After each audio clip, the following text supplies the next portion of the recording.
अल्हम्दुलिल्लाहि रब्बिल आलमीन वल आक़िबतु लिल मुत्तक़ीन वस्सलातु वस्सलामु अला सय्यिदिल मुरसलीन व अला आलिहि व सहबिहि अजमईन अम्मा बाद अऊज़ु बिल्लाहि मिनश शैतानिर रजीम बिस्मिल्लाहिर रहमानिर रहीम या अय्युहल्लज़ीना आमनुत्तक़ुल्लाहा व कूनू मअस सादिक़ीन आमन्तु बिल्लाहि सदक़ल्लाहुल अज़ीम व सदक़ रसूलुहुन नबिय्युल अमीनुल करीम व नहनु अला ज़ालिका लमिनश शाहिदीन वश्शाकिरीन वल्हम्दुलिल्लाहि रब्बिल आलमीन। इक्को कम कीजिए माइक का। मुअज़्ज़ज़ उलमाए किराम, हिंदुस्तान के कोने कोने से तशरीफ लाए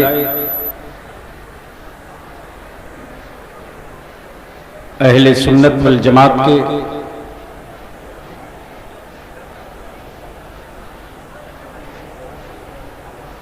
मुअज़्ज़ज़ और मुखलिस दीनी व मिल्ली नुमाइंदगी करने वाली तंजीमों के सरबराहान, मदारिस इस्लामिया के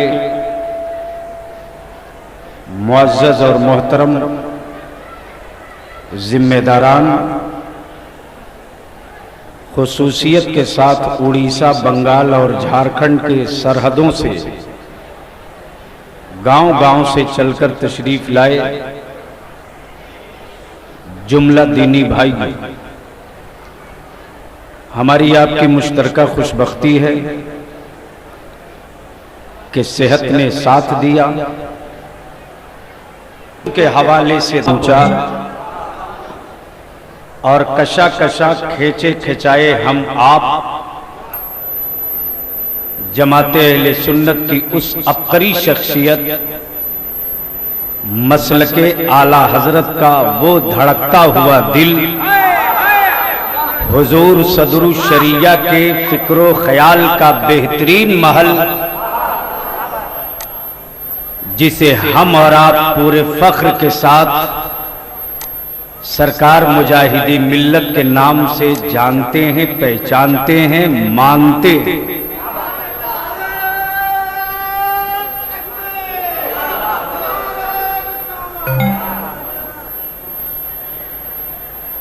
दूसरी खुशबख्ती ये है कि इस वक्त हमारे बीच मसलके आला हजरत का वो अमीन जो मशीर भी है, अमीन भी है, अपने बच्चों के मुस्तकबिल की प्रॉपर्टी की हिफाजत न किया हो, लेकिन शहजादे सदरुल शरिया आलम इस्लाम में वो शख्सियत जो मसलके आला हजरत के फिक्रो ख्याल और उनके मसलक के तहफ़्फ़ुज़ के लिए अगर भारत की नहीं दुनिया की सारी हुकूमतों से जंग लड़ना पड़े तो अहले सुन्नत का ये तन्हा शेर, जिसे मुहद्दिसे कबीर कहते हैं, किसी भी कीमत पर किसी दुश्मन से, जान के दुश्मनों से, खानदान के दुश्मनों से मुहद्दिसे कबीर समझौता कर सकते हैं, मसलके आला हजरत के गद्दारों से कभी समझौता नहीं कर सकते।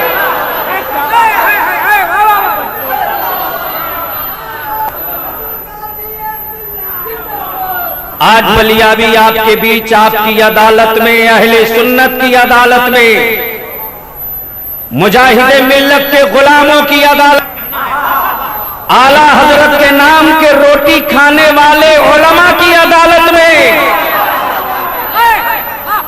बलियाबी अपने दर्द को लेकर खड़ा है, फैसला आपको करना है। लेकिन उससे पहले जी लगाकर दुरूद शरीफ का नजराना पेश कीजिए। अल्लाहुम्मा सल्ली अला सय्यदिना मौलाना मुहम्मदिन बारिक वसल्लिम सल्लु अलैहि सलातुम व सलामन अलैका या रसूल अल्लाह। आदमी रोज पैदा होता है, लोग रोज पैदा होते हैं, कीड़े मकोड़ों की तरह लोग जन्म ले रहे हैं, लेकिन पैदा होने वाले इंसानों के इस रेलम रेल में अल्लाह का इंतखाब कभी कभी हुआ करता है। अल्लाह का इंतखाब कभी कभी हुआ करता है और रब्बे जुल जलाल के इंतखाब ही की, रब्बे जुल जलाल के इंतखाब की ये देन है कि जब जब इस्लाम और नबी के दीन पर चुनौतियां आई है, अल्लाह का मुंतखब बंदा सीना ठोक कर खड़ा हो गया है। तारीख इस बात से आंख मचोली नहीं कर रही है, बल्कि तारीख इस हकीकत का इंकशाफ और ऐलान भी कर रही है। भारत में नहीं, पूरी दुनिया में जब नबी की अजमतों से खेलने वाले कुछ गीदड़ों ने कुरान की तिलावत का सहारा लिया था, हाथों पर इबादतों के तस्बीह के दाने खटखटा कर गिरा रहे थे और लंबी दाढ़ियां रखकर, अच्छे लिबास पहनकर रसूल करीम की अजमतों से खेलना चाहा था, उस वक्त अल्लाह का इंतखाब इसी बरेली में अहमद रजा की शक्ल में पैदा हुआ है। और जब अहमद रजा की शक्ल में आला अल्लाह के इंतखाब की शक्ल में अहमद रजा पैदा हुआ है, उस जमाने में जो एक गुंडों का शासन चला करता था, कोई विक्टोरिया के टुकड़ों पर पलता था, कुरान की तिलावत भी करता था और नबी के गुलामों की रूह निकालने के लिए रोजाना नई नई प्लानिंग तैयार किया करता था। उस जमाने में अल्लाह के रसूल का वो चहीता आशिक जिसे दुनिया इमाम अहमद रजा कहती है, न हथियार थे, न असलहे थे, न जंग का सामान था, न हुकूमत थी, न सिक्के चलते थे, न इक़्तिदार था, लेकिन नबी ये कौनैन के इश्क की दौलत अहमद रजा के सीने में इस कदर मुस्तहकम और मजबूत थी कि इमाम अहमद रजा ने पूरी दुनिया में पल्ले वाले यहूदियों के टुकड़ों पर नबी के गुस्ताखों को एक साथ चैलेंज किया था और ललकार करके यही तो कहा था, अहमद रजा की सांस जब तक बाकी रहेगी नबी के गुस्ताखों से जंग जारी रहेगी। अहमद रजा की धड़कनें जब तक बाकी रहेगी नबी के गुस्ताखों से जंग जारी रहेगी। तुम मेरा कुछ न बिगाड़ सकोगे, इसलिए कि बनाने वाला रब्बुल आलमीन। वाह वाह वाह, बोलो बोलो बोलो बोलो सुभान अल्लाह। हजरत, हालात करवट लिए, मोमेंट बदला, लोग बदले। आप तो गांव देहात में देखते हैं इस तरह आजकल मार्केट में दो टाइप के कुत्ते नजर आते हैं। एक कुत्ता वो है जो थाली में खाता है और छोड़ देता है, और एक कुत्ता वो है जो प्लेट लेकर भाग भी जाया करता है। हमारे मसलके आला हजरत में ऊंची टोपी पहनने वाले कुछ आवारा मौलवी हरामखोरी की इस हद पर आ चुके हैं, इस हद पर आ चुके हैं कि ताजुश्शरिया अल्लामा अख्तर रजा पर जबान खोल रहे हैं। बलिया भी उनको चुनौती नहीं, चैलेंज कर रहा है। अरे तुम अपने बाप का खाकर बाप का पढ़ो, आला हजरत का खाओगे तो मुस्तफा का पढ़ना पड़ेगा, आला हजरत का खाओगे तो नबी का पढ़ना पड़ेगा। नारे तकबीर, नारे रिसालत, मसलके आला हजरत, फैज़ाने सरकार मुजाहिदे मिल्लत। कुछ लोगों ने बैठो मस्तान बैठो, कुछ लोगों ने हबीबे मिल्लत को अकेला लावारिस समझ रखा है। बलिया भी कहता है लावारिस तुम हो, खानदान बदल करके डुप्लीकेट माल तुम हो, खून बदल करके हाथ चुमवाने का काम तुम करो। अरे तुम्हारा जाली और तुम्हारा डुप्लीकेट खून दुनिया ने जान लिया है। हबीबे मिल्लत जाली नहीं है, वारिस तो लेटा हुआ है जामनगर में। और आप मुजाहिद मिल्लत तन्हा हबीबे मिल्लत का वारिस नहीं, बल्कि मसलके आला हजरत के सिपाहियों का भी वारिस है।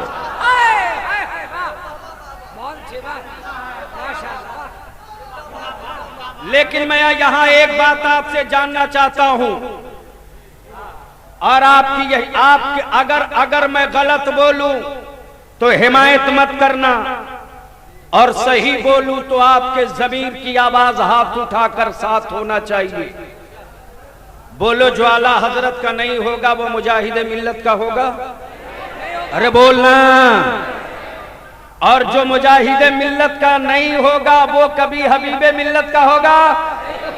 और जो हबीबे मिल्लत का नहीं होगा वो कभी मुजाहिद मिल्लत का होगा? आजकल इंटरनेट पर फतवा चल रहा है, बच्चों मैं तेरी रिफिल निकाल लूंगा, इसलिए कि सबके जिम्मे बहुत काम है।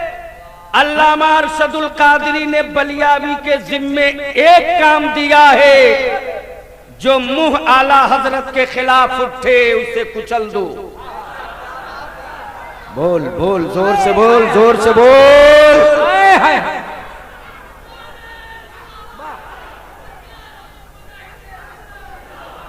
आजकल मौलाना इलियास फैजी साहब,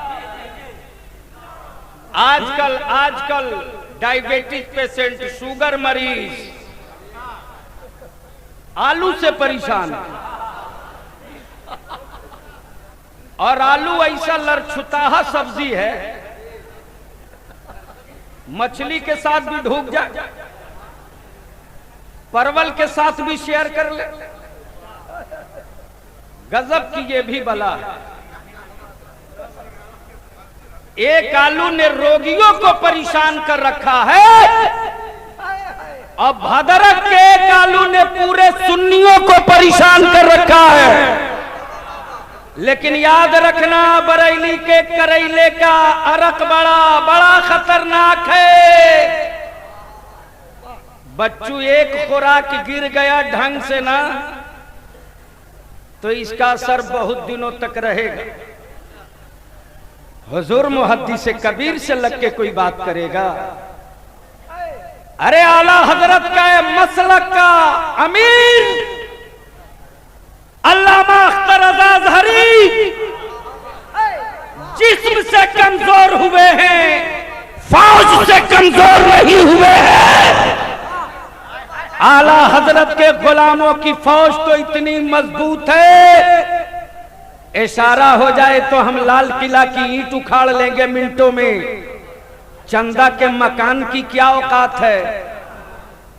यहाँ तो चंदे पे खानदान पाला जाता है, अब पत्थर पर पैर रख के कहते हैं हम भी उनके बराबर हैं, हम भी उनके बराबर हैं।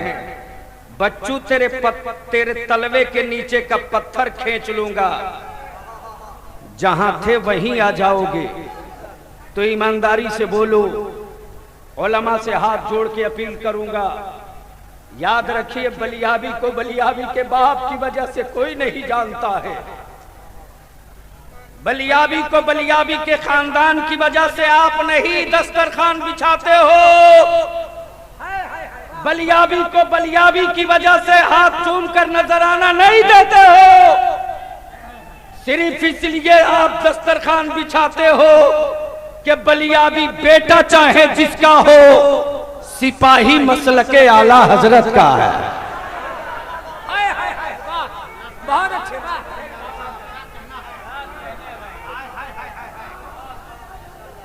तो ईमानदारी से हमें आप बताओ, कुछ लूले लंगड़े लोगों ने तन्हा समझ लिया है हबीबे मिल्लत को।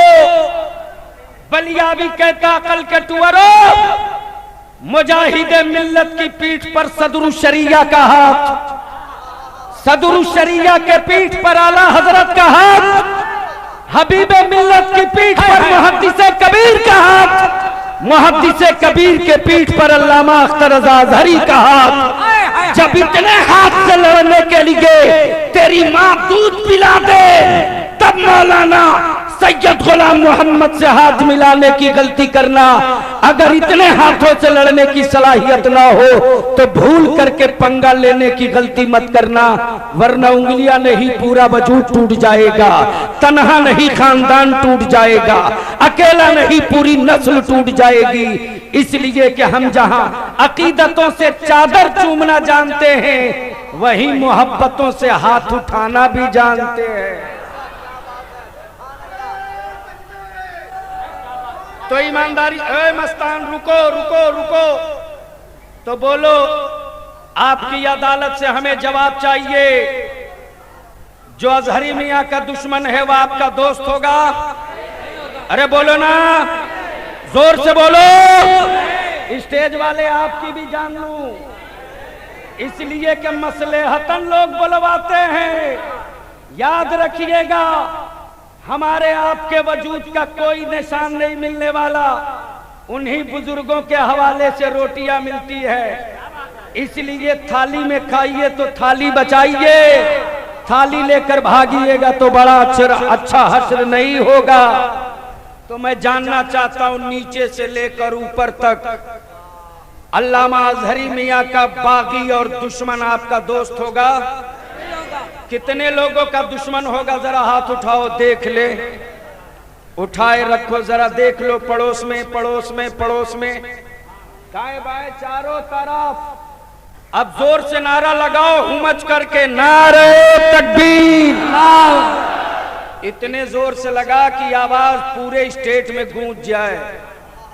नारे तकबीर, नारे रिसालत, इस्लाम, हुजूर मुजाहिदे मिल्लत जिंदाबाद, मसलके आला हजरत। तो जो अल्लामा अजहरी का दुश्मन, वो हुजूर मुहद्दिसे कबीर का दुश्मन, वो हबीबे मिल्लत का दुश्मन, वो मौलाना गुलाम मुस्तफा हबीबी का दुश्मन, वो अल्लामा मीर बरकाती का दुश्मन। इसलिए कि जो मेरे बुजुर्गों का दुश्मन होगा वो हमारा कभी दोस्त नहीं हो सकता। तो आला हजरत के दुश्मनों को जलसे में बुलाओगे क्या? अरे बोलो ना। और अगर वो एमपी बन के दिल्ली चला गया हो तो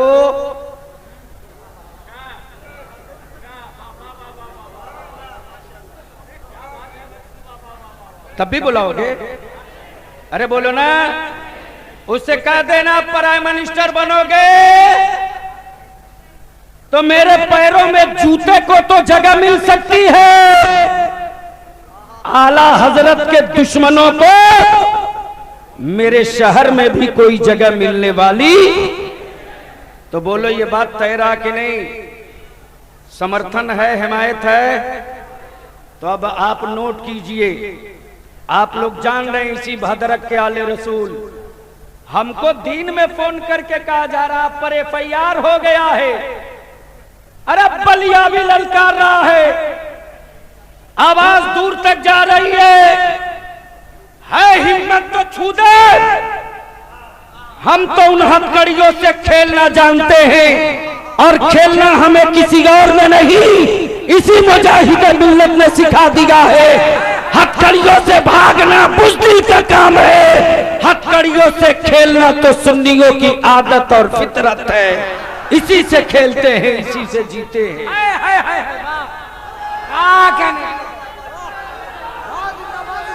जिंदाबाद जिंदाबाद जिंदाबाद। इसलिए नोट कर लीजिए, वो आले रसूल हो या तोप साहब हो, अगर बलियावी की भी जबान आला हजरत के मसलक के खिलाफ जाए तो रियायत मत करना, खींच लेना और हिसाब लेके खींचना कि टुकड़े खिलाया था वफादारी की बोली बोलने के लिए। ये तेरे मुंह से बेवफाई की बू नहीं बल्कि ऐलान हो रहा है। अब तेरी जबान इस लायक नहीं कि जिन टुकड़ों को खिलाया उस मुंह में ये जबान बाकी रहे। बोलो ये हमारा आपका तरीका होना चाहिए कि नहीं? अरे बोलो ना, नरम क्यों पड़े हो? तो इन लोगों को फिर बुलाओगे आप? सुभान अल्लाह, माशाअल्लाह। मुस्लिह कौम मिल्लत हजरत अल्लामा मौलाना मुफ्ती शमसुद्दीन साहब किबला बहराइची तशरीफ लाए। सुभान अल्लाह, जोर से बोल दो और जोर से बोलो। सुभान अल्लाह। तो मैं बस एक आखिरी बात, कोई भी हो, कहीं का भी हो, आला हजरत के मसलक का बागी हो तो बोलो उसका बाइकाट होना चाहिए कि नहीं? अरे जोर से बोलो ना, होना चाहिए कि नहीं होना चाहिए? वरना आज ये मसलक के आला हजरत के खिलाफ बोल रहा है, कल वो रसूल करीम के खिलाफ भी बोलेगा, परसों वो मेरे गौस के खिलाफ भी बोलेगा। इसलिए इन हराम खोरों का इलाज पहले कर दो, वरना ये मेरी नस्लों के साथ मजाक होगा। और अगर आज उनकी दवा कर दोगे तो याद रखना तुम अपने बुजुर्गों के साथ अपना हक गुलामी अदा करोगे। हम कोई नया काम करने को नहीं कह रहे हैं, जो मेरे बुजुर्गों ने बताया है और जो मेरे बुजुर्गों ने किया है मैं वही कह रहा हूं। और हालत में जब तक सांस है तब तक ये कहते रहूंगा, जो मुजाहिद मिल्लत का नहीं होगा वो आला हजरत का नहीं होगा, जो आला हजरत का नहीं होगा वो गौसे आजम का नहीं होगा, जो गौसे आजम का नहीं होगा वो मुस्तफा जाने रहमत का नहीं होगा। तो बोलो ऐसे लोगों का बाइकाट होना चाहिए कि नहीं? अरे होना चाहिए कि नहीं?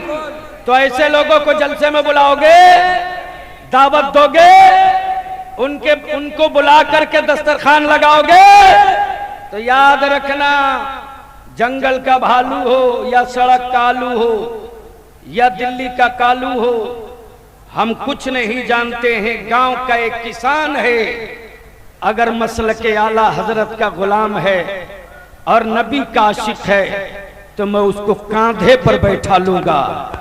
अरे किसान है तो क्या हुआ, नबी का वफादार तो है, ये सोचकर कांधे पर उठा लूंगा। लेकिन पगड़ी चाहे जितनी अच्छी हो, जुब्बा चाहे जितना कीमती हो, रंग चाहे जितना गोरा हो, खानदान चाहे जितना ऊंचा हो, लेकिन अगर कोई आला हजरत के मसलक से बगावत करके आएगा तो न उसको दस्तरखान पर हम जगह देंगे, न अपनी चौकी पर जगह देंगे, न चटाई पर जगह देंगे। तो ये फैसला मुतमईन है, हिमायत है ना? ऐसों का बाइकाट होना चाहिए कि नहीं? तो कितने लोग बाइकाट कर रहे हो? जरा हाथ उठाओ, हाथ उठाओ, हाथ उठाओ, उठाओ उठाओ। सुभान अल्लाह। जरा पीछे भी देख ले। आजकल कलकत्ता में एक इमाम साहब हज़रत मुफ्ती साहब कहने लगे कि क्या करूं, मसलहतन बुलवा लिया है, इसलिए कि उसके कुछ मुरीद यहाँ रहते हैं। मैंने कहा मैं यार, जब उसकी खिलाफतें नहीं बची है तो वो मुरीद कहाँ रह गया? बादशाह से चला है भिखारी पंगा लेने। तो इन्हीं चंद जुमलों के साथ बिल्कुल क्लियर बाइकाट होना चाहिए ना? तो हाथ उठाओ, नारा लगाओ, नारे तकबीर, नारे रिसालत, मसलके आला हजरत, हुजूर मुजाहिदे मिल्लत, हुजूर सदरुल शरिया, हुजूर अल्लामा अख्तर रजा खां अजहरी। सलाम अलैकुम।